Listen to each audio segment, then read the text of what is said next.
गब्बन जानवरों को, प्रेग्नेंट जानवरों को आखिरी 2 महीनों में हमने ये खुराक हरगिज़ नहीं देनी, वरना फिर बड़े नुकसान के लिए तैयार रहें। अक्सर क्या होता है कि आखिरी 2 महीनों में, 3 महीनों में हम जानवर की तैयारी करवाते हैं ताकि हमारा जानवर अच्छा दूध दे सके, मिल्क प्रोडक्शन जानवर बढ़ा सके, ठीक है ना। तो क्या करते हैं हम कि जानवरों की खुरलियों में नमक रख देते हैं, जो डले वाला नमक होता है हम ये रख देते हैं। अब इससे क्या होता है कि इसके अंदर सोडियम की मिकदार ज़्यादा होती है।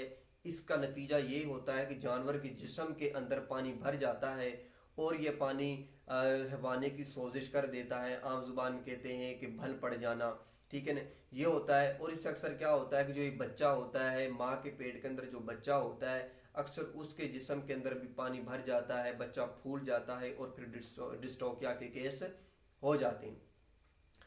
उसके बाद आ जाता है कि हमने जानवर की खुराक में लूसन और बरसीम ज़्यादा नहीं देनी, ठीक है ना। इससे क्या होगा कि इससे जानवर मिल्क फीवर का शिकार हो सकता है। अब सोचने वाली बात है कि लूसन और बरसीम ले ही कैल्शियम की बहुत ज़्यादा मकदार है, तो हमारा जानवर किस तरह से कैल्शियम का शिकार हो सकता है, किस तरह से जानवर के अंदर कैल्शियम की कमी हो सकती है। मैं आपको एक टेक्निकल तरीके से बताता हूँ, समझाता हूँ कि जिस्म के अंदर, जानवरों के जिस्म के अंदर कैल्शियम 2 रूट से आती है। सबसे पहला जो ज़रिया है वो है डायरेक्ट, कि हम जानवरों को कैल्शियम डायरेक्ट दे रहे हैं, खुराक के ज़रिए दे रहे हैं, वनडे के ज़रिए दे रहे हैं, या पाउडर शक्ल में हम कैल्शियम जानवर को दे रहे हैं। दूसरा ये है कि जानवर के जिस्म के अंदर एक सिस्टम होता है, एक हार्मोनल सिस्टम होता है, जो हड्डियों से कैल्शियम को निकालता है, आंतड़ियाँ जज़ब करती हैं और उसको खून में शामिल कर देती हैं, ठीक है ना।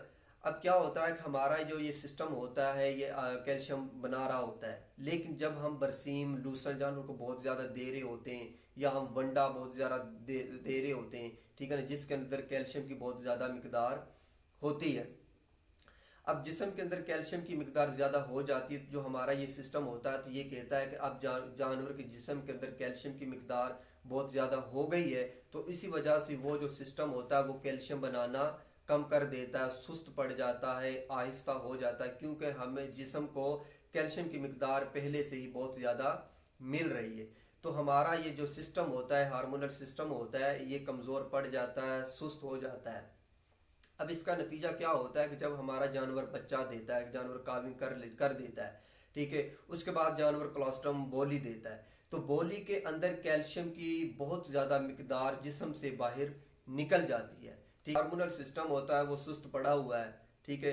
तो नतीजा क्या होगा कि जिस्म के अंदर कैल्शियम नहीं बनेगी और जानवर के अंदर कैल्शियम की कमी हो जाएगी और हमारा जानवर मिल्क फीवर का शिकार हो जाएगा, सूतक का बुखार जानवर को हो जाएगा। इससे क्या होता है कि जानवर काविंग करने के बाद जानवर बैठ जाता है, विलादत के बाद जानवर बैठ जाता है, फिर डॉक्टर को बुलाना पड़ता है, वो आता है, कैल्शियम वगैरह जानवर को लगाता है, मिल्फोनसी वगैरह जानवर को लगाता है, तो हमारा जानवर फिर उठता है, ठीक है। तीसरे नंबर पर यह कि हमने लूसन जानवर को नहीं देनी। लूसन में क्या होता है कि लूसन के अंदर प्रोटीन की बहुत ज़्यादा मकदार होती है। अब इसका नुकसान क्या होता है कि जब हम प्रोटीन दे रहे होते हैं जानवर को लूसन के ज़रिए या वनडे के ज़रिए, ठीक है ना, जब हम प्रोटीन की मकदार जानवर की खुराक में बढ़ा देते हैं तो उससे क्या होता है कि जो बच्चे की जो ग्रोथ होती है माँ के पेट के अंदर, जिस वो जो बच्चे की ग्रोथ होती है वो ज़्यादा हो जाती, जानवर मोटा तगड़ा ज़्यादा हो जाता है, फिर डिस्ट्रोफिया के केस सामने आते हैं। उसके बाद क्या है, हमने बरसीम को भी ज़्यादा इस्तेमाल नहीं करना। इसका दूसरा नुकसान ये है कि ये जानवर के अंदर गैस, कब्ज़, अफारा वगैरह कर सकता है।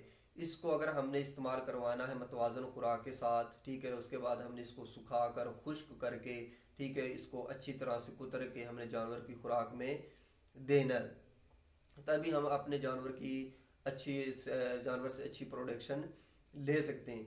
तो उम्मीद है आपको इन सब बातों की समझ आ गई होगी, ठीक है। तो अपने जानवरों की अच्छी देखभाल करें, अच्छी परवरिश करें, ताकि आप उनसे अच्छे प्रोडक्शन ले सकें। तो दुआ में याद रखिएगा। अल्लाह हाफिज़।